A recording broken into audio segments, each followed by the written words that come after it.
హైదరాబాద్లో ఏ ఎన్నికలు వచ్చినా ఓటింగ్ శాతం తక్కువ ఉంటుందని, చదువుకున్న వారు ఓటు వేసేందుకు దూరంగా ఉంటున్నారన్న అభిప్రాయం ఉంది.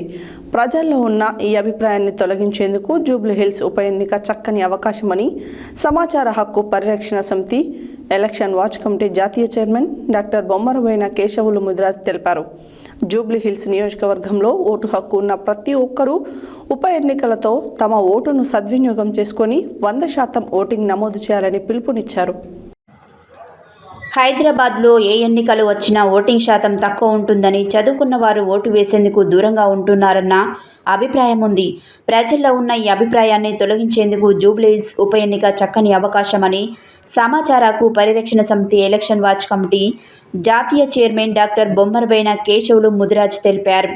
జూబ్లీహిల్స్ నియోజకవర్గంలో ఓటు హక్కు ఉన్న ప్రతి ఒక్కరూ ఉప ఎన్నికలలో తమ ఓటును సద్వినియోగం చేసుకొని 100% ఓటింగ్ నమోదు చేయాలని పిలుపునిచ్చారు. బుధవారం జూబ్లీహిల్స్లోనే ఓజోన్ యూనివర్సిటీ ప్రాంగణంలో సమాచార హక్కు పరిరక్షణ సమితి ఎలక్షన్ వాచ్ కమిటీ ఆధ్వర్యంలో ఏర్పాటు చేసిన ఓటర్ అవగాహన ర్యాలీ సమావేశంలో ఆయన ముఖ్య అతిథిగా హాజరై మాట్లాడారు. ప్రజాస్వామ్య పరిరక్షణలో ఎన్నికలు కీలకమని చెప్పారు.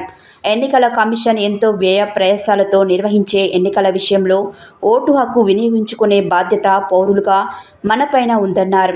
ఎన్నికలలో గ్రామీణ ప్రాంతాల్లో ఓటింగ్ శాతం ఎక్కువ నమోదు అవుతుండగా, పట్టణ ప్రాంతాలలో ముఖ్యంగా హైదరాబాద్ వంటి నగరాలలో తక్కువ ఓటింగ్ శాతం నమోదవుతున్నట్లు గుణగణాలు స్పష్టం చేస్తున్నాయని తెలిపారు.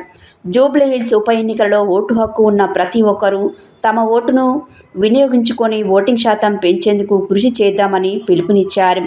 పోలింగ్ రోజు సెలవు రోజు అని భావించకుండా ఓటు వేయడం మన హక్కు అని భావించి తప్పనిసరిగా ఓటు హక్కును వినియోగించుకోవాలని సూచించారు. సాఫ్ట్వేర్ ఉద్యోగులు, యువతీ యువకులు, విద్యావంతులు, చిరుద్యోగులు, మహిళలు, వ్యాపారస్తులు, దినసరి కూలీలు, ఇతర అన్ని వర్గాల ప్రజలు నవంబర్ 11వ తేదీన జరిగే ఉప ఎన్నికలలో పాల్గొని ఓటు హక్కును వినియోగించుకోవాలని విజ్ఞప్తి చేశారు. ఎన్నికలలో ప్రలోభాలకు లొంగకుండా ఓటు వేయాలని సూచించారు. ఎన్నికలలో అక్రమాలు, ప్రలోభాలకు గురి చేస్తున్న, తాయిలాలు పంపిణీ చేస్తున్న, డబ్బు మద్యం పంపిణీ చేస్తున్న సి విజిల్ యాప్లో ఫిర్యాదు చేయాలని వివరించారు. ప్రజాస్వామ్యంలో ఎన్నికలు కీలకమని, దానిని సద్వినియోగం చేసుకునే బాధ్యత మనది అని తెలిపారు. ఒకవేళ పోటీ చేసే అభ్యర్థులు ఎవరు నచ్చని పక్షంలో నోటాకు ఓటు వేయాలని, ఎట్టి పరిస్థితుల్లో ఓటు వేయకుండా ఉండొద్దని విజ్ఞప్తి చేశారు. ఈ సందర్భంగా తప్పనిసరిగా ఓటు హక్కు వినియోగించుకుంటామని ప్రతిజ్ఞ చేయించారు. ఈ కార్యక్రమంలో సంతోష్, కృష్ణ, నరేందర్, శ్వేత, విద్య, శ్రీదేవి, ప్రత్యుష, మేకల శ్రీహరి, మోటు మధు, పోతరబోయిన సాయికృష్ణ, స్వప్న, ప్రవళిక, వాక్సేన్ తదితరులు పాల్గొన్నారు.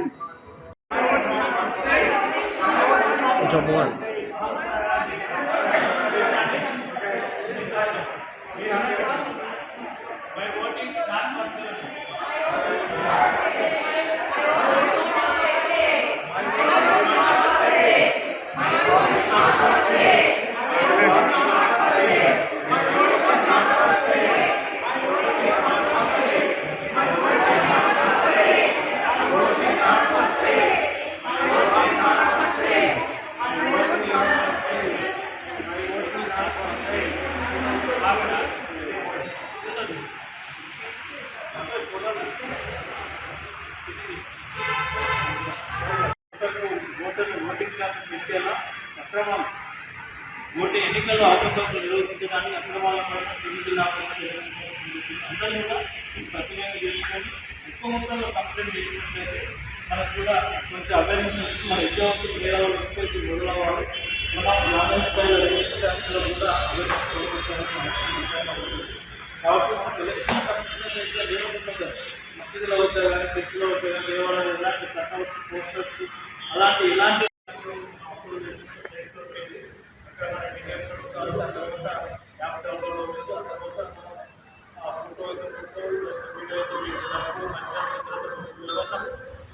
ప్రలోభాలు చేస్తాయి. బండ్లో అభ్యర్థులు అవి ఫోటో ద్వారా కానీ మనం చేసినట్లయితే తప్పకుండా ఎలక్షన్ కమిషన్ వితిన్ 100 minutes లోపల సమస్య పరిష్కారం అయ్యే విధంగా కాబట్టి ఇద్దరిని బెడ్లో ఉన్న అభ్యర్థులు సజావుగా ఎన్నికలు జరిగేందుకు ఎన్నికల సమస్యను నియమనం ఇప్పటికే ఎన్నికల కమిషన్ ఆఫీసర్ యొక్క ఆదేశాల మేరకు ముస్లింలో ఇలా ర్యాలీ నిర్వహించుకోవాలి. ఓటు అనేది భారతదేశంలో ఒక ప్రజాస్వామిక దేశం. ప్రజాస్వామిక దేశంలో భారత రాజ్యాంగ ఓటు అనేది చాలా విలువైనది. ఓటు ఉత్తరాయణ కానీ ఓటు వేసి ప్రజాస్వామ్యాన్ని కాపాడాలి. ఓటు వేసి మనం అందరం కూడా ఓటు నమ్ముకోవచ్చు. ఓటు నమ్ముకొని మన పిల్లల భవిష్యత్తు నమ్ముకున్నట్లయితే భావించాలి. కాబట్టి ఓటు వేయాలి, ప్రజాస్వామ్యాన్ని కాపాడాలి. అలాంటప్పుడు బరిలో ఉన్న అభ్యర్థులు ఇలాంటి ప్రలోభాలు ఎలక్షన్ కమిషన్ యొక్క నియమాల ప్రకారం నప్పుకోవాల్సి ఉంటుంది. ఉదయం నుంచి సాయంత్రం వరకే మరి మైక్ సెట్ ద్వారా ప్రచారం చేసుకోవాల్సి వస్తుంది. కాబట్టి అందరూ కూడా బరిలో ఉన్న అభ్యర్థులు ఇద్దరికి